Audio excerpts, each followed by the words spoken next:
1565 সালের দিকে স্প্যানিশ নাবিকরা ফিলিপিন সিতে চিল করছিল। হঠাৎ তাদের চোখে পড়ল এক অদ্ভুত দ্বীপ। সাগরের মাঝে কিছু একটা যেন জ্বলছে। আগুনের ফুলকি উঠতে থাকা এই দ্বীপের নামকরণ করা হলো ইসলা দে ফুয়েগো, মানে আগুনের দ্বীপ। কিন্তু কাছে এগিয়ে গিয়ে দেখা গেল এগুলো আসলে আগুনের ফুলকি না, হাজার হাজার জোনাকি পোকা। তখনকার আশেপাশে ফিলিপিনোরা এই দ্বীপকে অ্যাভয়েড করত, কারণ তারা মনে করত এই দ্বীপটা অভিশপ্ত। এই দ্বীপে বাস করত জাদুকরেরা, যারা জাদু টোনা করে বিভিন্ন মানুষের ক্ষতি করত।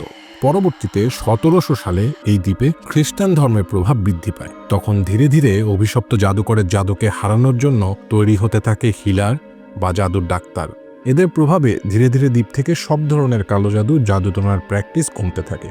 তবে অভিশাপ বা জাদুর গল্প এখনো এই দ্বীপের আকাশে, বাতাসে, মানুষে ছড়িয়ে ছিটিয়ে আছে। অপরূপ সুন্দর প্রকৃতি আর অদ্ভুত অজানা রহস্য মিলেমিশে গল্পের মতো বেঁচে থাকা এই দ্বীপের নাম সিকিহোর। মূল বলে 5 দিন থেকে আমরা রওনা হই সিকিহোরের উদ্দেশ্যে। আমাদের প্ল্যান, সিকিহোরে আমরা কয়েকদিন রিল্যাক্স করব।